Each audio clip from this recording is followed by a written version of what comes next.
Berarti malam tahun baru nanti Mia jaga rumah sendiri ya. Jangan bilang takut. Mia mendengar dengan pasrah pernyataan Ishak. Atau mau ikut abang, jadi ceritanya abang punya bini dua gitu. Duh, rasanya nelangsa, tapi mau bagaimana lagi? Mia cuma bisa mengangguk dengan muka kecut.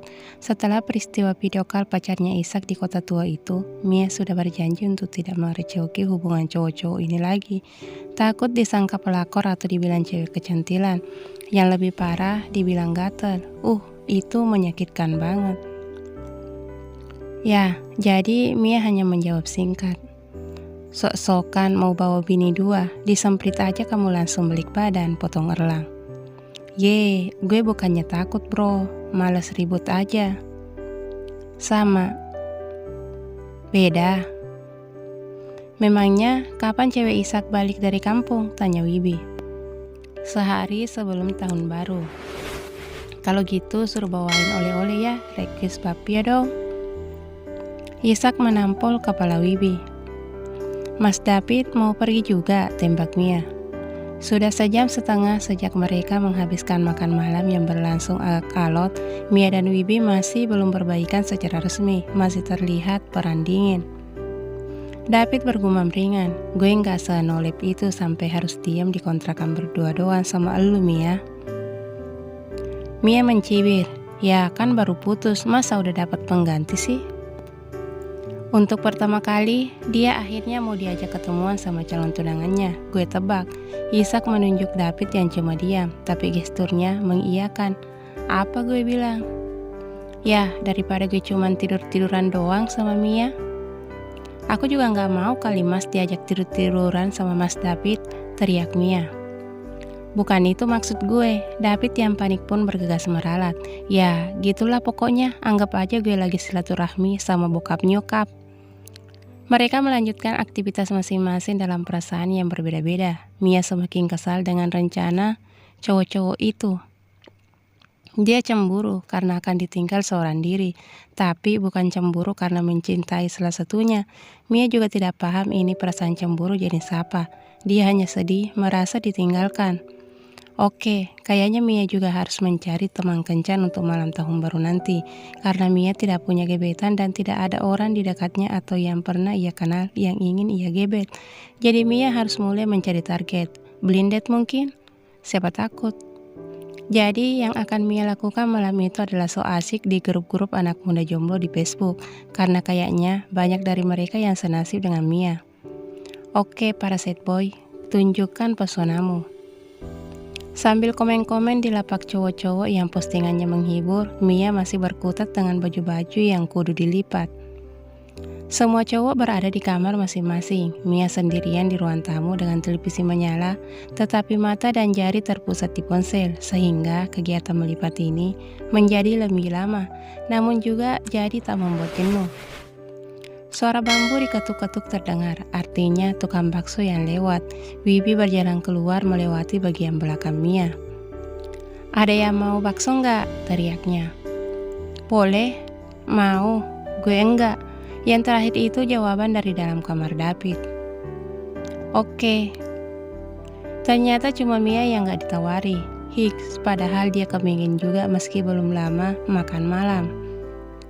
Beberapa saat kemudian Kang Bakso datang dengan nampan besar, dengan mangkuk-mangkuk di atasnya. Aroma kaldu daging langsung menyerbu hidung Mia.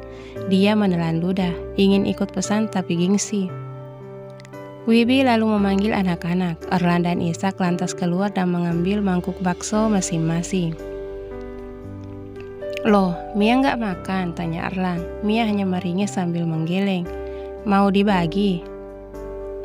Nggak usah mas, makasih. Nggak apa-apa atau mau dipesanin juga? Mia menggeleng. Terakhir kali ada yang nawarin Indomie berakhir dengan aku didiamkan gara-gara salah makan. Wibi menatap Mia judes. Wibi nggak setega itu kali. Punya Mia belakangan tuh lagi diambilin. Serius mas? Mia langsung berbinar-binar. Apakah ini artinya mereka sudah berdamai? Karena sungguh suasana jadi tidak enak sejak kejadian itu. Benar saja, Kang Bakso datang lagi dan membawa semangkuk untuk Mia. Dia menerima bakso dengan penuh minat. Ada 3 bakso kecil dengan 1 ukuran besar tanpa mie. Segera dicicipi sesendok kuah oleh Mia sebelum mencampurnya dengan sambal, kecap, dan saus. Bakso Mas Jono emang paling enak di antara bakso keliling. Yang paling gede ini isinya telur.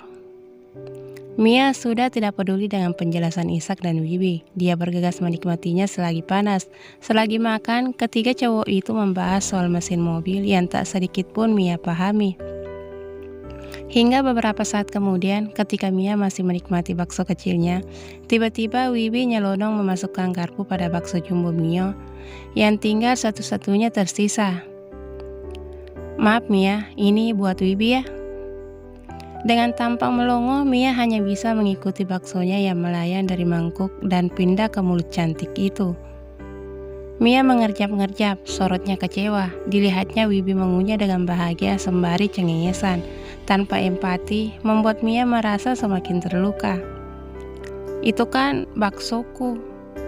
Usai mengunyah, Wibi sempat bersendawa dengan tampannya, sementara Mia masih membeku, blank setelah kehilangan baksonya yang paling istimewa. "Mia, udah tahu kan kenapa Wibi kesel gara-gara kuning telur? Ya kayak bakso jumbo ini. Ya udah, Mia sisain buat disantap paling akhir. Ketikun aku, maaf ya. Udah paham kan sekarang rasanya?" "Tega bener dah ini orang satu. Mia boleh kok makan bakso punya abang. Cup cup cup." Tapi Mia sudah tidak berselera. Pelajaran dari Wibi teramat menyebalkan. Paginya, Mia terbangun dengan badan terasa greges-greges, kepalanya pening, hawa terasa dingin.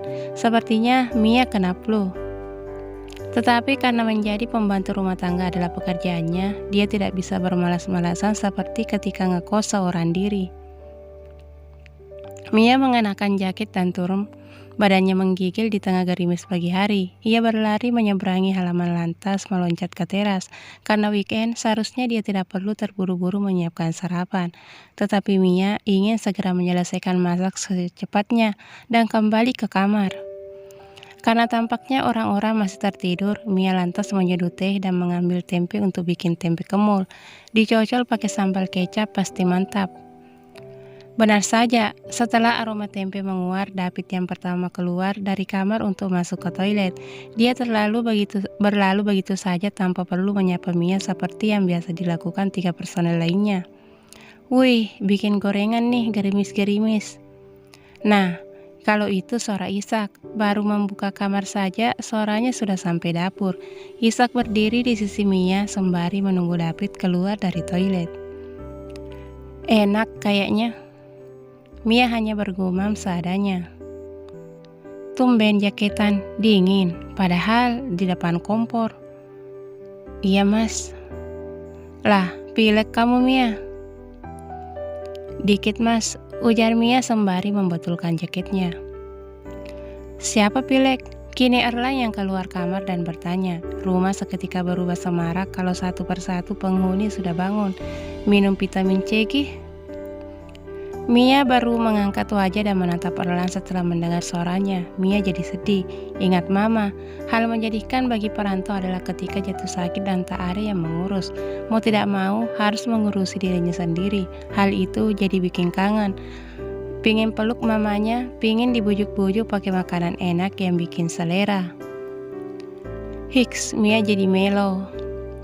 "Kalau sakit gak usah masak Mia, sini balikin sutil abang, buru." Ishak menyisingkan lengan bajunya dan merebut spatula dari Mia. "Bener nih." "Ayo sana, Mia balik tidur aja," suruh Erlang. "Tapi hujannya makin deras, mana gak punya payung, istirahat di kamar saya gimana?" Gak usah mas, gak apa." David keluar toilet. Ishak yang baru ingat niat awalnya ke dapur lantas berlari setelah sebelumnya menunjuk ke arah wajan agar ada yang mengambil alih. Mia mendesah dan kembali memegang senjatanya. "Nanti gampang mas, aku kan juga mau makan tempe." "Ya udah, kalau gitu habis ini kita ngeteh bareng ya Mia." Erlang tersenyum sembari mengambil 5 gelas beserta gula batu. Mia menatapnya dan tersenyum, mengangguk. Ponsel Mia berbunyi. Ia sempat mengintip pop-up-nya, ternyata pesan dari nomor baru. Mia meyakini bahwa ini adalah nomor target yang semalam dia temukan di grup para jomblo di Facebook. Mereka bertukar nomor ponsel dan kini cowok itu mengetik, "Hai Mia." Bersambung.